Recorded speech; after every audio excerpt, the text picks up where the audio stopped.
Orchard, and welcome to Old Town Mariposa and our studios down here in the historic Mariposa Hotel. I have with me today an old friend, Marshall Long. Marshall is a double brother. That's right, a brother. You want to explain what that means? Well, not only are we members of the Clampers, Clampers? Untitled Chapter, 1849. Oh, I know about those guys. We're also members of the Mariposa Lodge here in Mariposa of the Independent Order of Oddfellows, number 39. I came in to the lodge back in 1993. Well, you've been around in the lodge quite a while. Yeah, I'm a past grand of Mariposa Lodge. What does a grand mean? That would be the president or chairman, and they're called Noble Grand, as opposed to in the Clampers, it's Noble Grand Humbug. Humbug, yes. That's because the Clampers are spoofing, but yes, this is not a spoofy organization. It has some important cultural, historical roots in the Motherlode in America. yes, and it was because of those historic roots that I got attracted to this organization and joined last year. We were putting on, the Oddfellows were putting on some historical shows sponsored by Brother Tom Phillips. And we were talking about the role that the Oddfellows played in the history and the development of this. This was a mining camp. This was a very primitive area, 1849, 160 some odd years ago. yeah. Civilization did not touch this part of the world. And the roots of civilization were actually in the organizations like the Oddfellows, the Masonic Lodge, and the Clampers. Right. Well, and the Clampers came a little bit later because they were a spoof of the Oddfellows and the Masons, because some of the miners couldn't afford to join the Masons or the Oddfellows, so they decided to start their own organization called the Clampers, and it was a spoof on fraternal orders, and pretty soon it got so popular that everybody was joining, whether they were an Oddfellow or Mason or not. So it became just a lot of fun. You know, you talk about the history. I came into the lodge in '93. I was initiated. I came out of a sense of history too. Of course, my dad had been a member of the lodge since the 1940s. He's a 65-plus year member of the Oddfellows. My historical aspect of it is that when I was a park ranger in Yosemite, driving the stage down at Wawona at the History Center, I loved the history there, and the history included the Washburn family and the Bruce family, who Tom Phillips is a member of. Albert Henry Washburn and some of his brothers were Oddfellows, and they'd been Oddfellows back in Vermont before they came out to California, and that was the continuity. But that got me thinking, wow, they were a member of Mariposa Lodge. Here they had the Wawona Hotel and their stage lines and all the things they did, and yet they would still come over the hill, over Chowchilla Mountain, to go to Lodge. And that was what really drew me in. And that sense of fraternity, that fellowship was very important to me, and the history. Well, as a past master, maybe you could tell us a little bit about the history of the lodge. Its roots go back past the gold rush, of course. Sure. Odd Fellowship actually started in England. It was actually a trade organization. The Masons were Masons.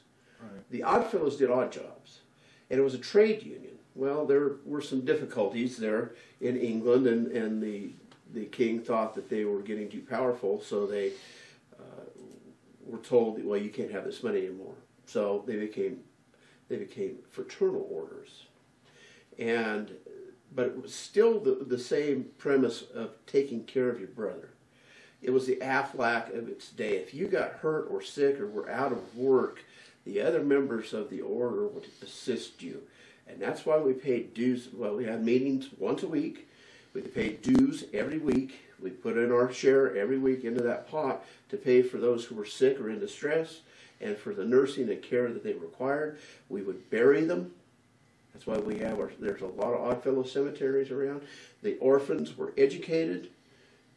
The widows were taken care of. In fact, our lodge right here, there was a widow that lost her husband. She was in San Francisco. She wrote to the lodge saying, "I don't have any way of making money. Would you please buy me a sewing machine?" The lodge sent her the money to buy that sewing machine, and she was able to survive by being a seamstress and being able to take care of herself. So the lodge didn't have to send her money all the time. She didn't want that. But that's what Odd Fellowship was about up until 1925. And things kind of changed then, but it was about taking care of each other. One of the things that I read about, you remember a lady by the name of Jessie Benton Fremont? Oh, yes. Jessie was involved in some struggles with Mariposa commercial mining and her husband John.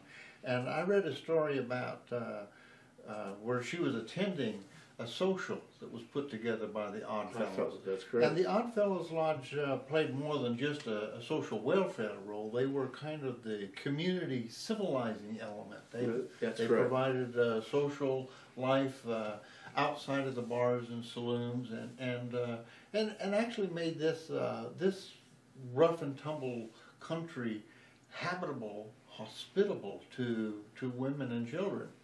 Yeah, and they did. And you think about the history of Odd Fellowship just in California. The California Gold Rush started in 1849. All the miners were so busy mining and moving and going and looking for new claims, and they didn't even get the lodges started. They couldn't even get lodges started. It took several years before they were able to even form the Grand Lodge of California. Right. But at the same time, the cholera outbreak in Sacramento in 1849, who was there burying the dead? It was Odd Fellows. Mm-hmm. Even though they didn't have organized lodges at that time, they were burying the dead. And that's how important they were. Now, Mariposa Lodge, number 39, it was the 39th lodge in California, came in 1855. That's when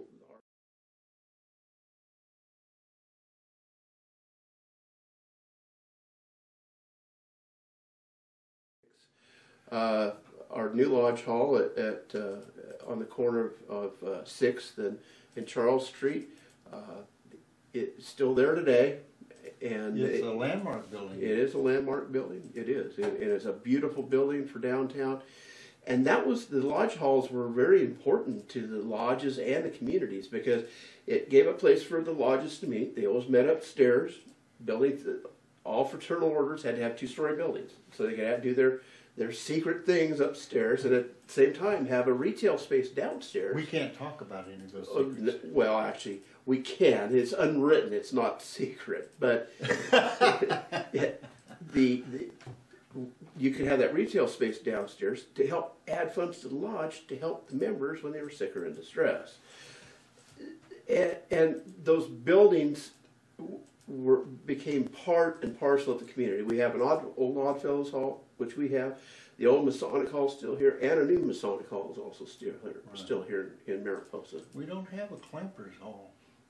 No, I don't. They'd probably burn it down if they had one. I'm gonna. There's a big issue that. Like I said, I got into this organization because of the tradition and going to the meetings, going through the initiation rituals and the opening and closing rituals of the meetings themselves. Part of that has become is one of the attractive elements that I have, and the roots, the traditions, the history, the culture. Yeah. There has been an initiative, I learned last year, to try to change the organization and modernize it so that some of these old traditions would not be, the ceremonies would not be part of our meeting routines. Right. You want to talk a little bit about that? Well, I have an attitude about it, and I'm sure you do too as well. I don't know if that's giving away any secrets. No, it really isn't. We have 3 degrees in Odd Fellowship.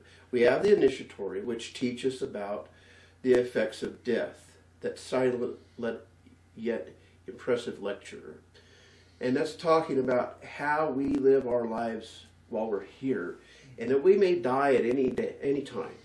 And how are we going to be remembered? The warm heart that throbbed for others' woes, or the cold one that held no sympathy? How are we going to be remembered? And that, the initiatory degree teaches that lesson. The first degree, friendship. It is the friendship, and it's a lesson out of the Old Testament, the friendship between Jonathan and David. And it teaches us about how important friendship is. The second degree is love, and that talks about the parable of the Good Samaritan. Now, we're going to start running out of time here, but our degrees teach us lessons about how we should live our lives. And I think it's very important to keep that in there. I do too. And I think that our lodge went wholly on record opposing the Grand Lodge motion on that. And I don't want to get into the politics of it.